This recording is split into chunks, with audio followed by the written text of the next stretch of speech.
As the star of Gilligan's Island, Bob Denver was adored by many. Although he made people laugh, his life had a shocking and gloomy side. An unsettling reminder of his fame and grief is the empty house where he formerly lived. Few people are aware of his devoted wife, his kids, and the tragic conclusion that ended the humorous story. A far darker tale than the pleasant island show ever implied is revealed by what was left behind. Are you prepared to listen to his tale? Now let's start the film. Bob Denver was the stage name of Henry John Deutschendorf Jr., a well-known American singer, composer, actor, and humanitarian. For decades, his influence has been felt. Denver's words and passion for the outdoors inspired and delighted many people. However, he was dealing with numerous health issues behind the scenes. Smoking, which he had done all his life and never really stopped, was the source of many of them. For the most of his adult life, Bob Denver smoked a lot. Despite his reputation as a clean-living, eco-friendly individual who was frequently associated with the natural splendor of the Rocky Mountains, Denver battled a severe smoking addiction. He spent a significant portion of his working hours smoking nonstop. He began smoking at a time when the health concerns were not well recognized or acknowledged, like many others his age. Even as the dangers became more obvious, Denver struggled to give up. For a man who sung a lot about the health and purity of nature, it was a cruel irony. They smoked for years before it finally caught up with them. In the early 2000s, Denver's health began to deteriorate significantly. Long-term smokers frequently get throat cancer, which is what he was diagnosed with. His vocal cords were severely damaged by the illness. His fame came from those aspects of his voice. Denver received extensive treatment for his cancer, including surgery to remove cancerous tissue from his throat, which was a devastating blow to both him and his fans around the world, who cherished the way his voice sounded in timeless songs like "Take Me Home," "Country Roads," "Annie's Song," and "Rocky Mountain High." Although the precise date of his cancer diagnosis is still unknown, it is known that he was receiving extensive medical treatment at the time. In addition to surgery, he received radiation therapy and maybe chemotherapy, which are routine cancer treatments but can have serious adverse effects, particularly in elderly patients. Bob Denver's health issues worsened in 2005. He underwent heart bypass surgery that same year, demonstrating that he was battling both serious cardiac issues and cancer. Coronary artery disease, which can develop gradually over time, is another issue that can arise from prolonged smoking. Denver's smoking most likely contributed directly to this incident. Although his highly complex operation was successful in the near term, it left him debilitated as he battled throat cancer. On September 2, 2005, Bob Denver died at Wake Forest University Baptist Medical Center in Winston-Salem, North Carolina. He was 70 years old. Following his cancer operation, a number of issues arose that ultimately resulted in his demise. Among the worst was pneumonia, a serious lung infection that can be particularly harmful to those with compromised immune systems or weakened lungs, as was the situation in Denver at the time. Pneumonia is a common postoperative complication, particularly in older patients and those who have undergone surgery on the chest or neck. Denver's passing marked the end of a life that had impacted countless individuals. Because his death occurred privately and out of the spotlight, fans were saddened to learn about it. They recalled not just his compositions, but also the composer. His influence endured despite the silencing of his voice. Bob Denver's personal life included numerous marriages and relationships that revealed both the positive and negative aspects of his life away from the spotlight. During his lifetime, Denver had 4 marriages. His private life and, to some degree, his public persona were altered by each marriage. Although the details of Robert Denver's previous marriage, including the identity of his first wife, are unclear from public documents, The couple did have a son and a daughter. Despite having a well-known career, he fulfilled the role of father throughout his life, which was shaped by this early period of his family life. Denver married Jean Weber in 1967 after his previous marriage.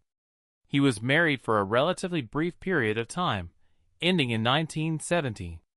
Jean Weber lived in Denver during these years, when the city's music industry was just beginning to gain traction. He rose from a folk singer in the area to a well-known performer across the country.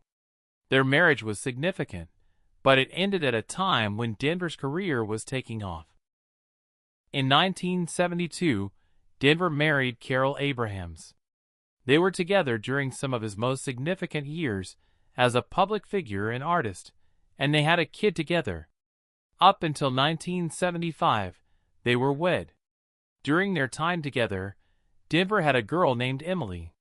Like his previous marriages, Denver's relationship with Carol ended in divorce, although taking place during some of his greatest hits and popular acclaim.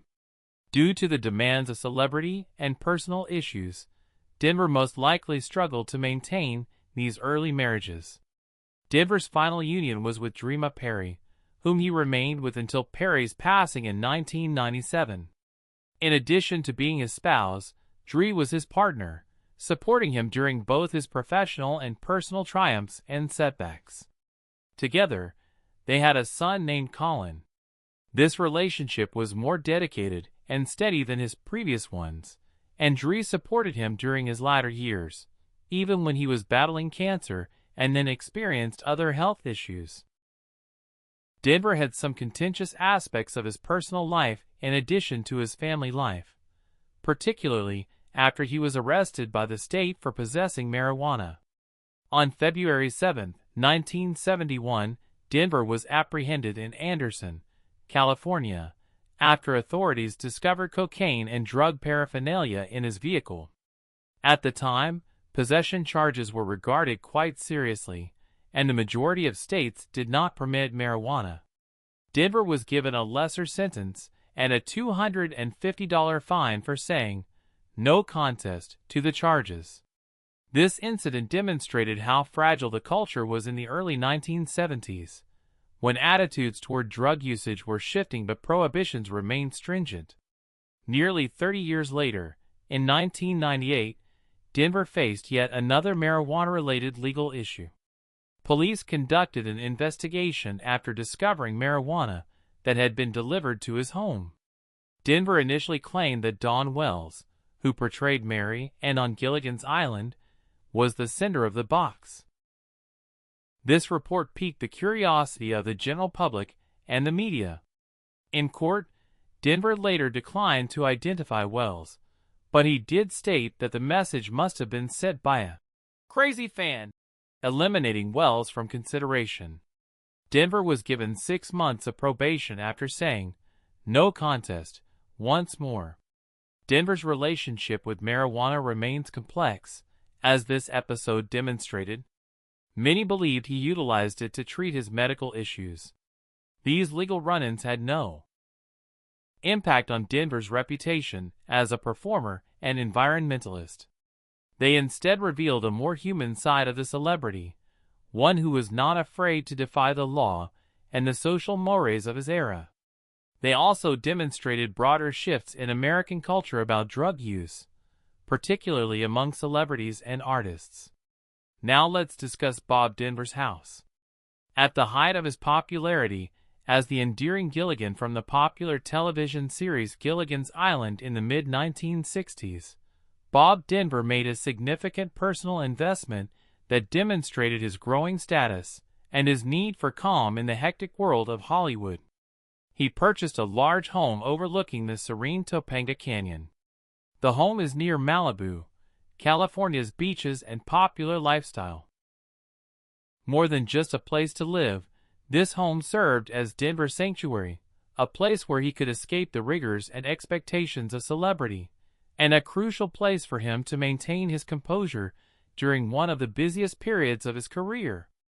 For a long time, actors, singers, and artists have used Topanga Canyon in the Santa Monica Mountains as a retreat from the hustle and bustle of Los Angeles. Bob Denver found a tranquil respite from the bustling movie sets and crowded city life in the rugged terrain, rolling hills, and clusters of old oak trees of the region's natural beauty. His house was situated on roughly 2 acres of property, the majority of which was covered with oak trees, giving it a secluded, almost rustic feel. The tranquility and intimate connection to nature that this expansive land offered Denver residents was a welcome respite. Denver's residence in Topanga Canyon was thoughtfully positioned in a prime location. Gilligan's Island was filmed in Studio City, which was just a 35-minute drive away. This allowed them quick access to work while maintaining a mental and physical distance from it. For Denver, this balance was crucial, particularly given the show's extremely hectic schedule. Over the course of Gilligan's Island's 3-year run, the cast and crew had a lot of work to do. Most of the time, Bob Denver was aware that he only had 1 day off per week. In such a hectic environment, having a peaceful spot to retreat to where he could rest and maintain his sense of self was crucial. Bob Denver described his home as a place where he could truly unwind and take in the scenery. The serene environment allowed for close-up views of the fauna. He frequently described seeing hawks soaring over the landscape, which represented the tranquility and independence he desired away from performing. In contrast to the bustling streets and honking cars of Los Angeles, his area was peaceful. All he could hear were the noises of nature and the wind rustling the leaves. This setting was particularly significant to Denver, who cherished these moments of anonymity. After purchasing the house, Denver was forthright when he stated that it required extensive renovations. Denver was open about how difficult it was for him to make ends meet, but the precise amount he paid for the house was never disclosed. He made money from the performing arts, but he wasn't particularly interested in becoming wealthy. Instead, he concentrated on leading an honest, straightforward life. It cost a lot of money to renovate the property and turn it into a true haven that suited his needs and personality. Denver may do something genuine and fulfilling outside of the entertainment industry with this hands-on approach to house renovation. In many respects, Bob Denver valued owning this Topanga Canyon residence during the prime of his Hollywood career. As far as his career was concerned, it kept him near the studios and the center of his renown. It was a peaceful setting where he could escape the pressures of public life and feel somewhat normal, which is why he liked it. Denver was able to maintain his mental and emotional well-being despite navigating the challenges that come with suddenly becoming well-known thanks to this equilibrium. After the hectic schedule of creating Gilligan's Island, they valued the home's distant setting and scenic surroundings. Denver became internationally famous as a result of the show's success, but it also forced her to put in a lot of mental and physical effort. It was really beneficial to be able to unwind in a peaceful location following exhausting shooting days. In interviews, Denver frequently discussed his admiration for these solitudes and his relationship with nature as a means of maintaining his sense of reality among the hectic world of celebrity. One particularly intriguing and enigmatic aspect of Bob Denver's life is the portion pertaining to the little New York village of Bovina. Denver's most well-known role was that of Gilligan from the popular television series Gilligan's Island. However, he preferred to escape the glitz and glamour of Hollywood in his private life. One of these safe havens was his home in Bovina, a small, tight-knit community in Delaware County in the upstate New York Catskill Mountains. The house and its surroundings depict a period of Denver's history when people desired simplicity and a break from the fast-paced entertainment sector. However, there aren't many details available concerning this property. With its farms, rolling hills, and tight-knit community, Bovina is a typical rural town in the country. Compared to the bustling, attractive neighborhoods of Malibu and Topanga Canyon, or the large cities of Los Angeles, Bovina had a radically different pace of life. It was relaxed, peaceful, and closely connected to nature. This type of environment likely felt good to the soul for someone like Bob Denver, who had worked in TV production and in the spotlight for years. One of his few opportunities to escape the spotlight and live a more leisurely, everyday existence was this. Records and first-person accounts of Denver's Bovina residence are scarce.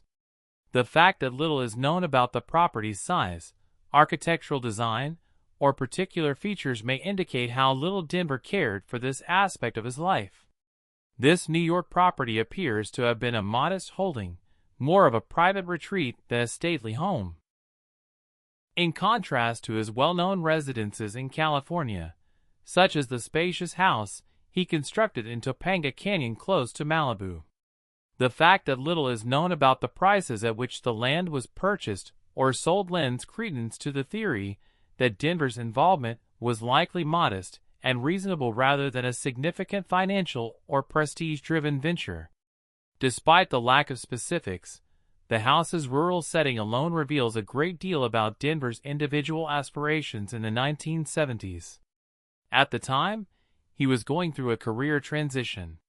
New opportunities were opening up everywhere, and the TV roles that had made him famous were coming to an end. Purchasing a home in Bovina might have been an attempt to establish stability, security, and tranquility during this unsettling period. Living in the country and near a neighborhood unrelated to Hollywood likely gave Denver some wonderful ideas and an opportunity to unwind away from the spotlight. One of the most fascinating and enduring local legends is Denver's visits to Russell's store, the town's general store, and the hub of daily life for the locals. According to local tradition, Denver would occasionally enter the business with a monkey perched on his shoulder. His eccentric appeal and mischievous nature are aptly captured in this odd photograph.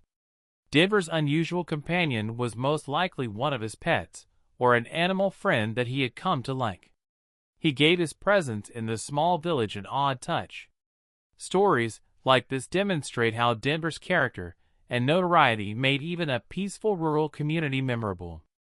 Nevertheless, this story also illustrates how Denver's private life was a blend of humor and normalcy. Even though he was well known for his art, these intimate moments in Bovina revealed a guy who loved the small things in life and had a sense of humor that won him the affection of his friends, neighbors, and admirers. Part of the reason Denver has grown to be such a cherished cultural icon over the years is because of this blend of everyday life and the unexpected. Bob Denver found love, purpose, and serenity at Princeton, West Virginia, during his final years. Denver and Dree Perry, his fourth wife, relocated to this quiet Appalachian village. They took this action in order to spend more time with their autistic son, Colin. Denver underwent a significant transition during this period of his life from the fast-paced lifestyle of Hollywood stardom to a more quiet, family-centered life built on community, family, and caring. After years of being in the spotlight, Bob Denver found the tranquility he sought in Princeton, a small community encircled by verdant hills. In addition to being a place to reside, their Princeton home served as a safe haven for them. It demonstrated how Denver's beliefs and aspirations evolved with age. Like the serene surroundings of nature, this charming home has the ideal balance of contemporary comforts and rustic charm. The house's design combined elements that gave it the appearance of a comfortable mountain cottage with sleek, contemporary lines. Large windows provided views of the verdant hills and woodlands of West Virginia, while the exterior's natural wood siding and stone accents let the house blend in with the surroundings. With a warm color scheme mostly composed of earthy tones like soft browns, muted greens, and deep reds, the interior design carried on this blending of styles and created a cozy, serene atmosphere. Denver has collected a large portion of the antique furniture over the years. It added character and a feeling of time to the space. Without detracting from the calm ambience of the house, there were trinkets and souvenirs that honored his profession and hobbies, and served as a reminder of the man behind the well-loved TV character. The interior spaces were designed with the Denver family's lifestyle in mind. The focal point was a gourmet kitchen with plenty of surface space and new appliances. It demonstrated the couple's love of entertaining family and friends, as well as Dre's passion for cooking. The spacious yet comfortable sitting areas were ideal for gathering with loved ones, reading in peace, or simply reflecting. The numerous bedrooms provided space for family members and visitors, and the open floor plan of the house made everyone feel included. The Denver family's warmth and friendliness were demonstrated by small personal touches, like framed pictures and thoughtfully selected decorations. Bob and Dre's concern for their neighbors was one aspect of their Princeton existence that set them apart. They ran GAG LP 93 specifically, and became quite involved in the neighborhood. A local non-commercial radio station is called 1FM. By airing local news, music, and shows that spoke to their interests and values, this station served as more than simply a pastime for Princeton residents. It was a means of becoming active in their town. By fostering a sense of belonging and community, GAG LP helped the Denvers enhance the cultural life of their hometown. The Denver Foundation was established to assist veterans and families with children with special needs, demonstrating the city's philanthropic nature.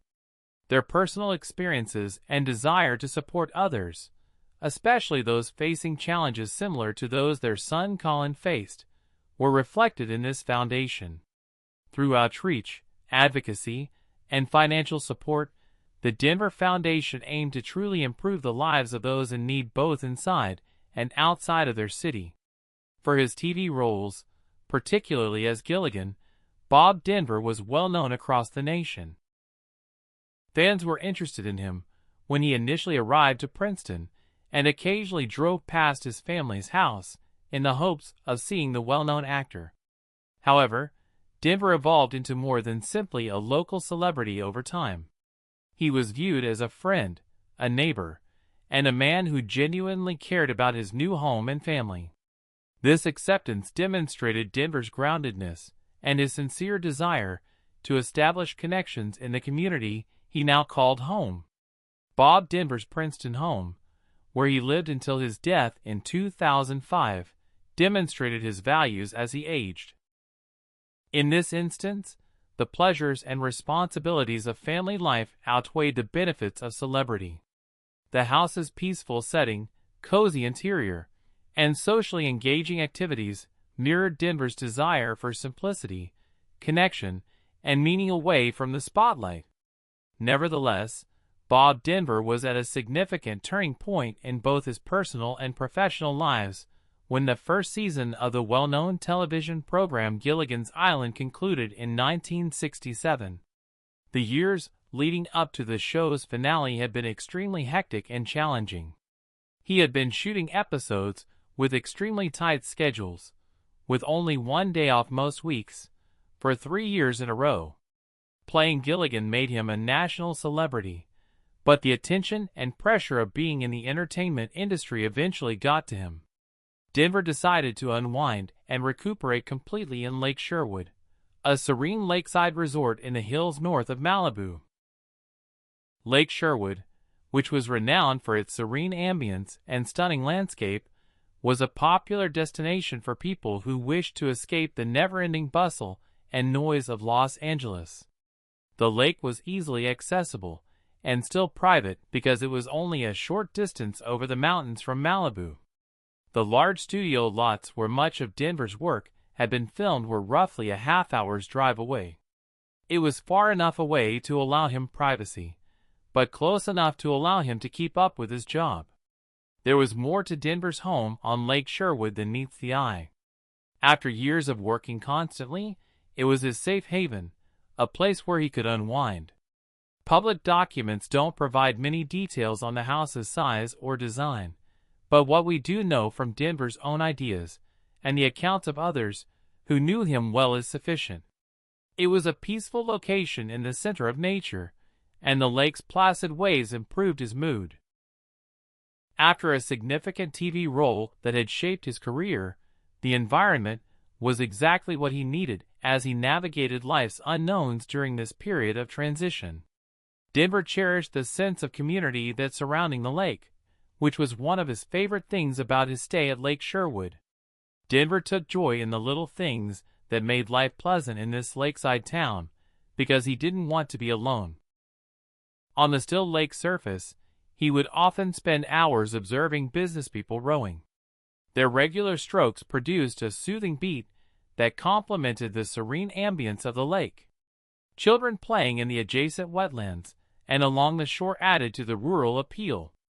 The setting's organic simplicity was both calming and vibrant. In contrast to the celebrity lifestyle he had left behind, Denver seemed to feel grounded and like he belonged in the mix of people doing things and natural beauty. The 14-foot yacht with a cabin that Denver purchased is reportedly the only one of its sort on Lake Sherwood. Perhaps the most distinctive and intimate feature of his farm there is this. This straightforward sailboat became a symbol of Denver's growing independence and relaxation.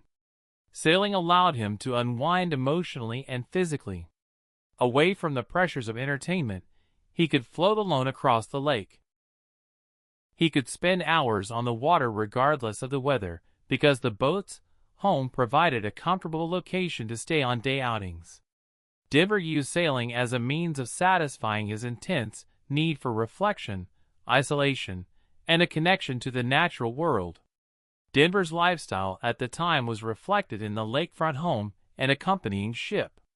He yearned for a simpler existence where he could take in the rhythms of nature, observe life in peace, and engage in basic leisure activities. He had to cope with the rigorous demands of Hollywood after becoming well known at an early age. He cherished these peaceful moments, as evidenced by his writing about how he enjoyed sailing and observing life surrounding the lake. Although it's unclear how much it cost to purchase or renovate the Lake Sherwood property, it's obvious that the investment involved more than simply cash. It was an investment in the emotional and mental well-being of Denver. It was a private, secure area where he could regain his equilibrium. This lakeside resort served as a real-life illustration of a turning point in many respects. It served as a transition from his hectic TV career to the more methodical, slower portions of his later work.